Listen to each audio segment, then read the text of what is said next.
আসসালামু আলাইকুম। দেখতেও পারা আপনারা, দেখেও বুঝিলাইরা আপনারা যে আজকে আমি কিতার কথা কইরাম। আজকে আমার খুব ইচ্ছর পিঁয়াজি বানাইয়া খাইতাম, বুঝছইনি। তো যেই কথা সেই খাম।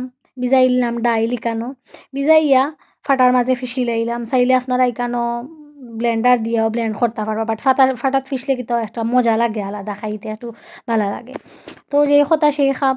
তারপর ধনিয়া পাতা, পিঁয়াজ, কাঁচামরিচ খাটিলাম। খাটিয়া এখানেও দিলাইলাম পরিমাণ মতো একটু অলয়, তারপর দিলাইলাম একটু ফাঁসফোড়ন। ফাঁসফোড়ন চাইলেও আপনারা স্কিপ করতে পারেন, আর নাইলে আপনারা দিতে পারেন, সমস্যা নাই। দিলাইলাম পরিমাণ মতো এখানে লঙ্কার গুঁড়া, যেটা আমরা কই লাল মরিচ আর কি। দিলাইলাম মরিচ।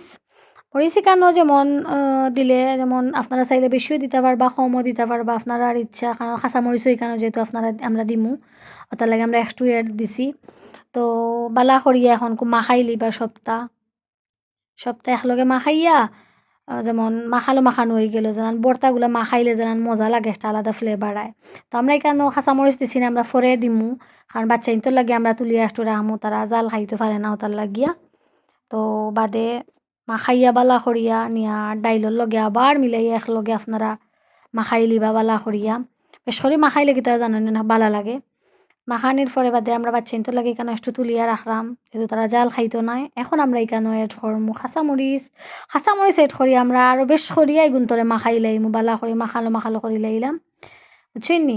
মাখাই লাইলে কি তো হইলো যেমন দেখতে ভালো লাগে। এখন বয়াই দিমু একটা প্যান, বাদে প্যানের মাঝে দিলাইলাম পরিমাণ মতো তেল।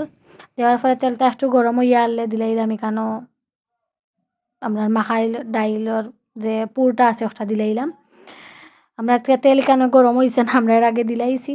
আপনারা তেল গরম হইয়া আনলে দিবা, দেখরানি কিলান তেলের মাঝে উতরার বাদে উতরাইয়া আনলে আপনারা এক সাইড করিয়া উল্টাইয়া দিবা একটা জোর মাধ্যমে। দেখো কিলান লাল হইছে, দেখরানি দেখতেও লাগে যে মজা হইব, বুঝছই না। আসলেও যে মজা, দেখো আপনারা আমি একটা বাঙ্গিয়া দেখাই, অধকা কিলান বিত্তর হইছে, দেখানি অনেক মজা লাগে দেখতে। আপনারা দিন ট্রাই করবা। আসসালামু আলাইকুম।